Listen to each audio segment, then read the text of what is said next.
Hello बच्चों, today we will study English grammar in this video. So 7 lessons of English grammar has already been completed. Now in this video we will study lesson number 8, articles a, an and the. Lesson number 9, that is a comprehension, the boys and the frog. And lesson number 10, that is review and evaluate 1. Okay, so these 3 lessons we will going to study in this video. So हम lesson number 8 से start करते हैं, article A and the. तो हम ए और N का use पहले ही पढ़ चुके हैं ना. ए कहाँ पे यूज होता है? ए उन वर्ड्स के साथ में यूज होता है. आर्टिकल ए उन वर्ड्स के साथ यूज होता है जो कि कॉन्सोनेंट से स्टार्ट होते हैं. आर्टिकल एन उन वर्ड्स के साथ यूज होता है जो कि वॉल से स्टार्ट होते हैं, है ना. अब यहाँ पे हमें सीखना है आर्टिकल द का यूज. तो द किसी भी स्पेसिफिक वर्ड के साथ यूज होता है. जब हम किसी वर्ड के बारे में जानते हैं, जब हम किसी चीज के बारे में जानते हैं, तो उसके आगे हम द लगाते हैं. ओके, तो we will read the lesson, then we will come to know about it further, है ना. इस लेसन में हम आगे द कहाँ पे यूज करना है वो हम पढ़ेंगे. तो we will start the lesson now. Ricky and Nikki are listing naming words that go with the article A and N. यहाँ पे दो बच्चे हैं, निक्की और रिकी. तो ये दोनों क्या कर रहे हैं? ये दोनों उन वर्ड्स की लिस्ट बना रहे हैं जो कि आर्टिकल ए और एन के साथ जाते हैं. बीच में कुछ आपको वर्ड्स दिखाई दे रहे हैं. इन वर्ड्स को हमें जिन वर्ड्स को जो वर्ड्स आर्टिकल ए के साथ जाते हैं उसको हमें ए वाले साइड में लिखना है, और जो वर्ड्स एन के साथ जाते हैं उनको हमको एन की साइड पे लिखना है. ठीक है, तो first read the word almond. Almond start हो रहा है ए से, तो ए इज अ वॉल, तो ये जाएगा एन के साथ, तो इसे आप राइट हैंड साइड पे लिखेंगे. Then NAIL nail. नेल जाता है ए के साथ में, क्यों? क्योंकि वो कॉन्सोनेंट से स्टार्ट हो रहा है. देन जकाल. जकाल भी जाएगा ए के साथ में, क्यों? क्योंकि वो भी कॉन्सोनेंट से स्टार्ट हो रहा है. Then onion. ऑनियन ओ से स्टार्ट होता है, दैट इज अ वॉवल, तो it will go with A N an. Then geyser. Geyser start with G. G is a consonant, so it will go with A. Then beetle. Beetle start with B and it is a consonant, it also go with A. Then ice cube. ice cube I से start होता है, I है vowel, तो वो जाएगा AN के साथ. Then cottage. cottage C से start होता है, C is a consonant, तो वो जाएगा A के साथ. Then HOUR R, है ना. तो HOUR H consonant है, लेकिन हम H यहाँ पे साइलेंट है, हम इसे R बोलते हैं, अवर नहीं बोलते, है ना. तो ये भी जाएगा AN के साथ में. Then eagle. ईगल ई से स्टार्ट होता है, दैट इज अ वॉल, तो ईगल जाएगा AN के साथ.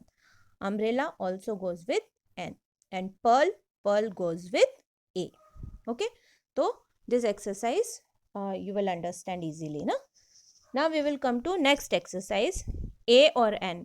Encircle the article that goes before the word in black as shown. यहाँ पे आपको फिर से कुछ वर्ड्स दिए हैं और आर्टिकल ए और एन दोनों लिखा है उनके आगे. जो सही आर्टिकल है उस वर्ड के लिए उसको आपको सर्कल करना है. ठीक है, देखो एक्टर. एक्टर के लिए ANN आएगा, तो वो सर्कल क्या है. नेट. नेट के लिए आएगा ए, तो सर्कल ए. इग्लू. इग्लू के लिए आएगा ANN, तो सर्कल एन. अंकल. अंकल के लिए भी आएगा ANN, तो सर्कल एन. जर्मन. जर्मन के लिए आएगा ए, क्योंकि it starts with consonant. Then helmet. Helmet start with H, तो A will come. Then undershirt. Undershirt के लिए आएगा ANN. फार्म. फार्म के लिए आएगा ए. ऑटर. ऑटर के लिए आएगा एन. मशीन. मशीन के लिए आएगा ए. Then Indian. इंडियन के लिए आएगा ANN. कंट्री. कंट्री के लिए आएगा ए. इरेजर. इरेजर के लिए आएगा ANN. टिकट. टिकट के लिए आएगा ए. And American. अमेरिकन के लिए आएगा ANN. ओके, तो like this you have to do this exercise. This exercise is very simple. Okay, Now we will come to next exercise. Ricky has put up a stall to sell something. Name the thing at the stall.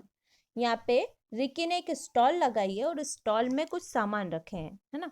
उन चीज़ों के आपको नाम बताने. तो नीचे इन सभी चीज़ों के नाम लिखे हुए हैं. यूज ए और an to complete the sentence given below. नीचे आपको एक सेंटेंस दिया है और उसके अंदर आपको ए या एन लगा के वो सेंटेंस को कंप्लीट करना है.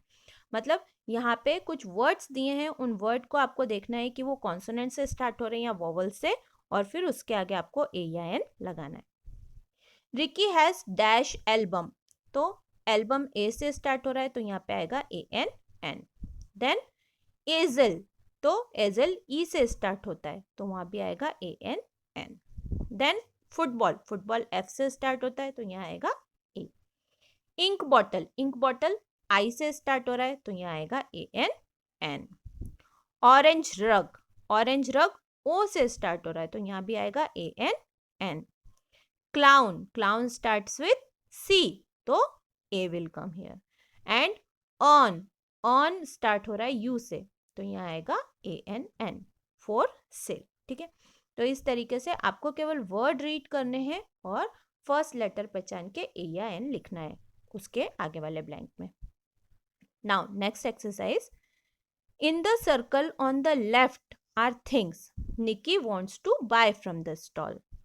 In the circle on the right are things Nikki does not want to buy from the stall.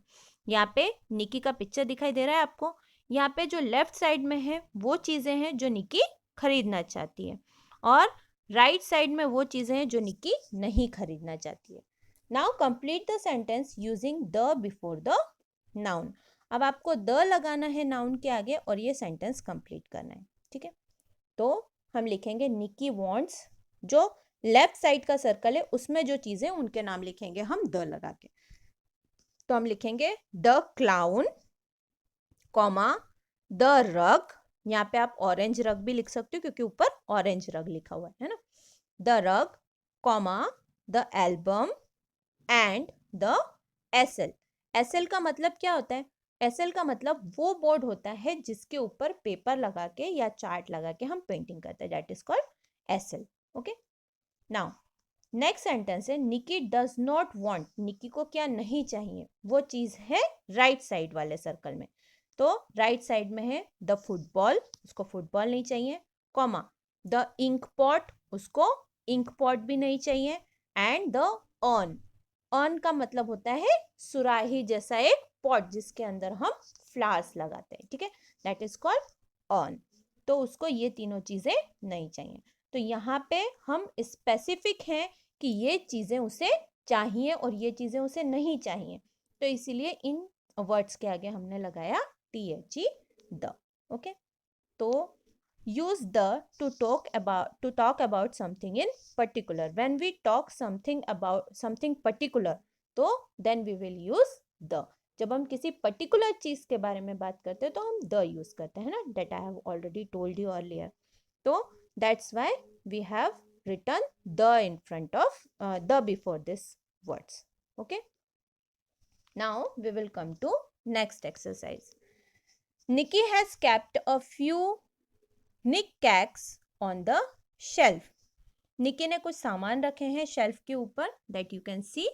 Write the article that goes before each noun. और हर एक नाउन के साथ कौन सा आर्टिकल जाएगा वो आपको लिखना है. ठीक है. तो यहाँ भी ए और एन यूज करेंगे हम. देखो ऑर्चिड, ऑर्चिड के लिए हम यूज करेंगे ए एन एन क्योंकि ए ओ से स्टार्ट हो रहा है. ठीक है. Frame, frame starts with F तो यहाँ पे आएगा ए. अबेकस, अबेकस स्टार्ट हो रहा है ए से तो यहाँ हम लिखेंगे A N an. Instrument, instrument start with I तो यहाँ हम लिखेंगे A N an. Houseboat, houseboat H से स्टार्ट हो रहा है तो यहाँ हम लिखेंगे ए. एस्किमो, एस्किमो स्टार्ट हो रहा है ई से तो यहाँ हम लिखेंगे A N an. Puppet, puppet start with P so we will write A before it. Then basket, basket starts with B तो हम यहाँ लिखेंगे ए. ठीक है. Like this we have to do this exercise. It is also just as the before exercises. Now we will come to next exercise. Nikki's friend Anu and Jay are talking about the thing on the shelf. अब निकी के जो friends हैं अनु और जय, वो shelf पे जो चीजें रखी उनके बारे में बात कर रहे हैं। यूज ए एन और the correctly to complete the conversation. यहाँ पे हमें ए एन और द तीनों का यूज करना है। तो देखो हम कैसे यूज करेंगे। Look at dash photo frame, ठीक है। तो अब हमें पता है कि अनु और जय किस फोटो फ्रेम के बारे में बात करें, तो वो जो ऊपर शेल्फ पे फोटो फ्रेम रखी है उसके बारे में बात करें। मतलब यहाँ पे किसी पर्टिकुलर फोटो फ्रेम की बात हो रही है ना, जो शेल्फ पे रखी है। तो हम यहाँ लिखेंगे the. Look at the photo frame, उस फोटो फ्रेम को देखो। किस फोटो फ्रेम को देखो? जो कि शेल्फ पे रखी है। It has dash picture of dash Irish plant, है ना। तो इट हैज अ पिक्चर, उसमें एक पिक्चर है। वो जो फोटो फ्रेम है जो शेल्फ पे रखी है उसके अंदर एक पिक्चर है, और वो पिक्चर किसकी है? वो एक आइरिस प्लांट की है। लेकिन आइरिस प्लांट कौन सा है उसका नाम नहीं बताया है ना, तो हम यहाँ लिखेंगे a picture of an iris plant. Now next, dash basket on dash sell shelf is very ornamental. अब यहाँ पे जो बास्केट है वो हमें दिखाई दे रही है शेल्फ पे, है ना, और शेल्फ भी हमें दिखाई दे रहा है। तो दोनों चीजें स्पेसिफिक है यहाँ पे, तो हम लिखेंगे the basket on the shelf is very ornamental, ठीक है। यहाँ पे स्पेसिफिक बास्केट की बात हो रही है और स्पेसिफिक शेल्फ की बात हो रही है, इसलिए हमने इन दोनों के आगे लगाया the. Yes, and dash orchid kept in dash was are pretty too. अब ऑर्चिड, जो ये रेड कलर के फ्लावर हैं वास में जो लगे हैं, इट इज कॉल्ड ऑर्चिड। और ब्लू कलर का वास जो शेल्फ पे रखा है उसके बारे में बात हो रही है। तो ये दोनों भी स्पेसिफिक है, तो हम यहाँ दोनों जगह द लगाएंगे। Yes, and the orchid kept in the vase are pretty too. Next, do you see dash instrument. तो इंस्ट्रूमेंट भी सामने है, तो हम उसके आगे भी लगाएंगे the. Do you see the instrument, it is called dash violin. तो वायलिन कोई भी हो सकता है, तो हम यहाँ लगाएंगे A, it is called the violin. Yes, but I like the Eskimo doll. Eskimo doll भी स्पेसिफिक है, तो हम यहाँ लिखेंगे the Eskimo doll and the abacus and the puppet. Okay, तो यहाँ पे आपको समझ में आया होगा कि द हम कब यूज करते हैं। द हम उस वक्त यूज करते हैं जब हम किसी पर्टिकुलर चीज के बारे में बात करते हैं जिसे हम जानते हैं, ठीक है। तो यहाँ पे उन चीजों की बात हो रही है जो हम सामने देख सकते हैं, इसीलिए हमने यहाँ पे यूज किया द। ओके, तो like this we have to do this exercise. Now we will come to next exercise. Fill in the blank with article a, an और the to complete the story. यहाँ पे आपको एक छोटी सी story दी है और आपको कुछ ब्लैंक्स दिए हैं, उसमें आपको आर्टिकल ए, एन और द को फिल करना है और इस स्टोरी को कंप्लीट करना है। ओके, तो we will read it out. There was dash cat. अब अभी हमें कैट के बारे में नहीं पता है ना, तो हम बोलेंगे a cat. There was a cat, एक बार एक कैट थी। Dash cat was on dash थी। अब हम एक बार कैट के बारे में बात कर चुके हैं, जब हम उसी कैट के बारे में दूसरे सेंटेंस में बात करते हैं तो वो नॉन हो जाती है हमारे लिए, है ना। तो इसलिए हम दूसरी बार में उसके लिए लिखेंगे the. The cat was on dash tree. अब वो कैट किस पे थी? वो ट्री पे थी, है ना, तो एक ट्री पे, तो the cat was on a tree. Dash cat saw dash eagle. तो the cat saw an eagle, उस कैट ने एक ईगल को देखा। The dash eagle saw dash cat. तो the eagle saw the cat, eagle ने भी कैट को देखा। Dash cat purred at dash eagle. तो कैट ने उस ईगल पे पर किया यानी घुर्राई। The cat purred at the eagle. अब ईगल और कैट दोनों नॉन है ना, तो the cat purred at the eagle. Dash eagle flew down and sat near dash cat. तो the eagle flew down and sat near the cat. वो eagle उड़ के कैट के पास बैठ गई। Dash cat jumped at dash eagle. So the cat jumped at the eagle and the eagle quickly flew away. Okay, so like this we have to do this exercise. Now we will come to next lesson, that is lesson number 9, the comprehension, the boys and the frog.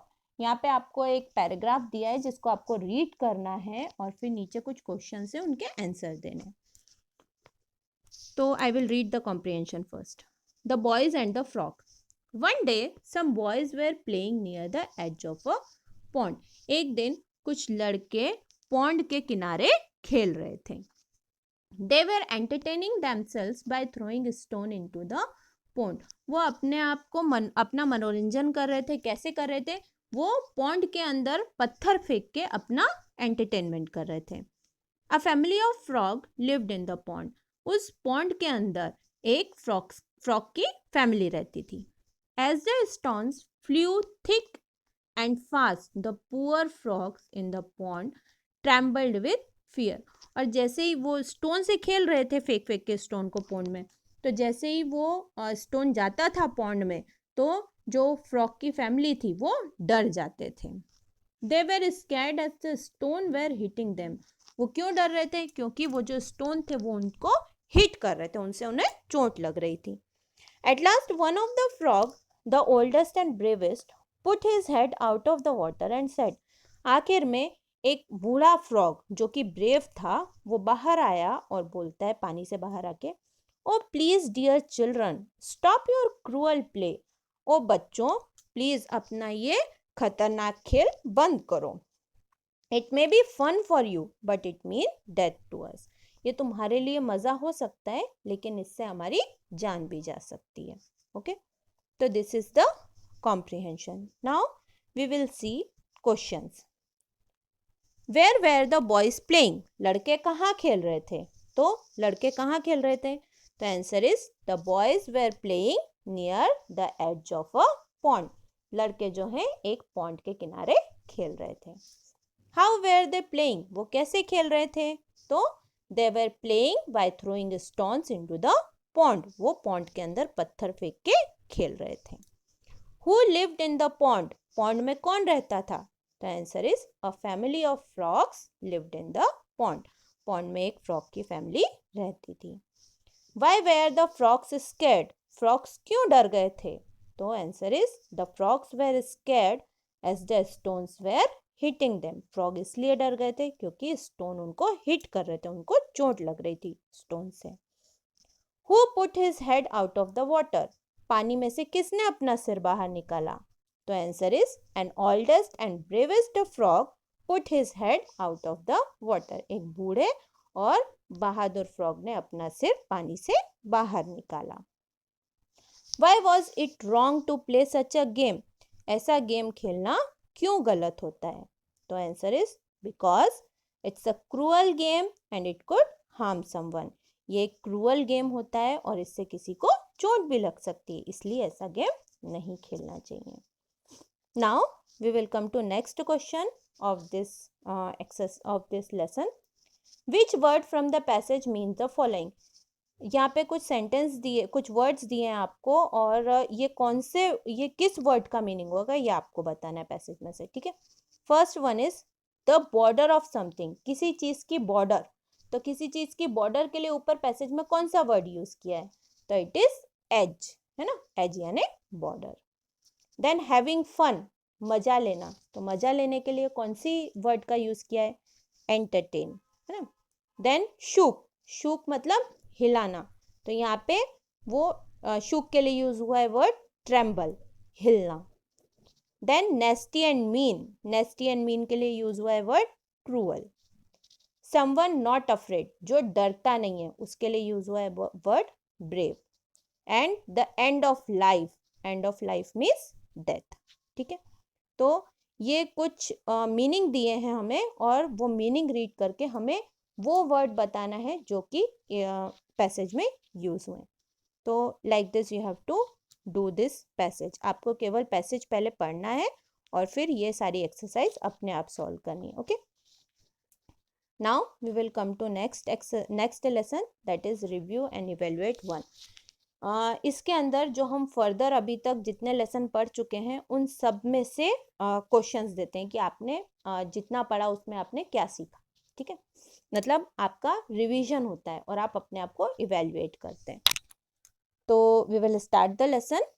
Read the passage. यहाँ पे भी एक passage दिया है आपको और उससे related कुछ क्वेश्चंस हैं.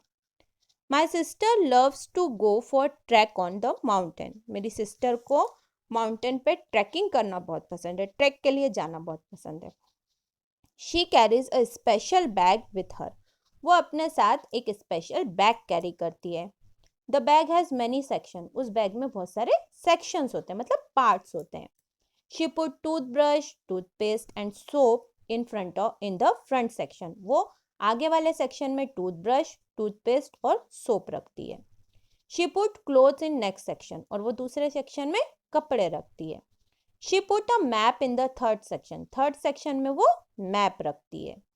She put a camera in the same section. और जिसमें वो मैप रखती है उसी सेक्शन में वो एक कैमरा भी रखती है.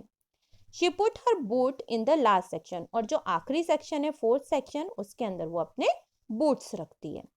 The bag become very heavy. अब वो इतना सारा सामान रख के वो जो बैग है वो बहुत हैवी हो जाता है. I can't lift it but she can do so easily. मैं उसे लिफ्ट नहीं कर पाती, मैं उसे उठा नहीं पाती, लेकिन वो इजीली उसे उठा लेती है.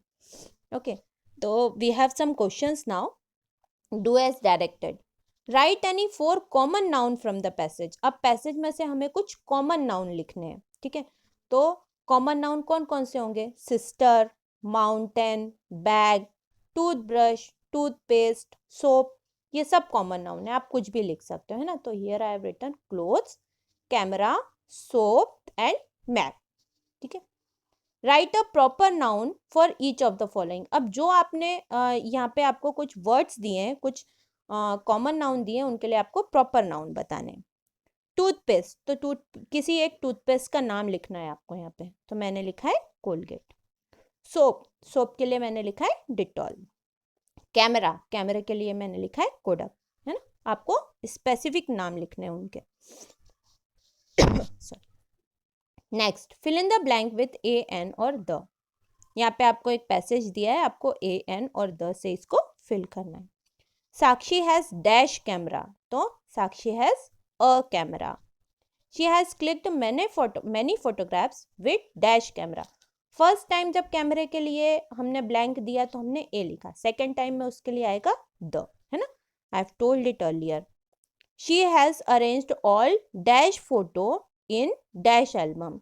तो she has arranged all the photos in an album. She always carry the album with her. Okay. Now, next exercise. Write the following word in alphabetical order. आपको पता है अल्फ़ाबेटिकल ऑर्डर में कैसे लिखते हैं, है ना. जिस सीक्वेंस में अल्फ़ाबेट्स आते हैं A to Z, उसी सीक्वेंस में आपको लिखने पड़ते हैं वर्ड्स. यहाँ पे फर्स्ट वर्ड है trip, then soap, then section and next. तो इसमें सबसे पहले आएगा एन, तो हम लिखेंगे नेक्स्ट. फिर आएगा एस, तो एस से सोप भी दिया है और सेक्शन भी दिया है, तो हम पहले लिखेंगे सेक्शन, क्योंकि एस ई पहले आता है ना. फिर हम लिखेंगे SOAP सोप, क्योंकि ई के बाद ओ आता है. Then we will write trip. Okay, now we will come to next exercise. Tick right the group of word that gives complete meaning. यहाँ पे आपको कुछ सेंटेंस दिए हैं, है ना. Group of word that is called sentence. तो जो आपको कंप्लीट मीनिंग देते हैं उसके आगे आपको राइट टिक लगाना है. तो first is a camera in the same section. Same section में एक कैमरा. तो आपको ये सेंटेंस समझ में आ रहा है किस सेक्शन में क्या, कुछ आइडिया नहीं है उसका, है ना. तो ये कंप्लीट सेंटेंस नहीं है.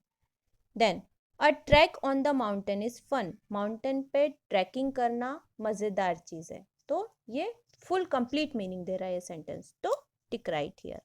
Then it becomes heavy. वो हैवी हो जाता है. क्या हैवी हो जाता है, क्यों हो जाता है, कुछ नहीं बताया, तो it is not a complete sentence. And on the table, table के ऊपर, टेबल के ऊपर क्या, कुछ नहीं बताया, है ना. तो it is also not a complete sentence. To tick right on a trek on the mountain is fun. Only one sentence. Okay. Now last, arrange the jumble word in order to make a sensible sentence.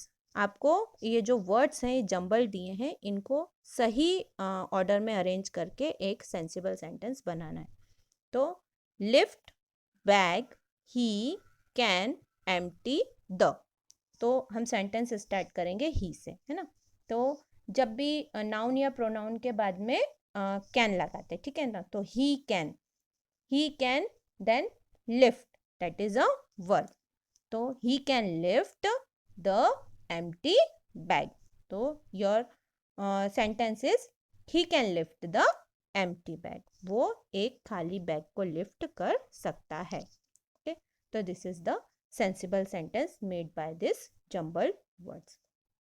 Okay, तो our review and evaluation is completed now. So like this you have to do all the 3 lessons. So do the exercise well in your book, and if you have any query you can ask. Okay, thank you very much. Thank you. So if you have any query you can ask me. Okay, do the exercise well in your book. Thank you.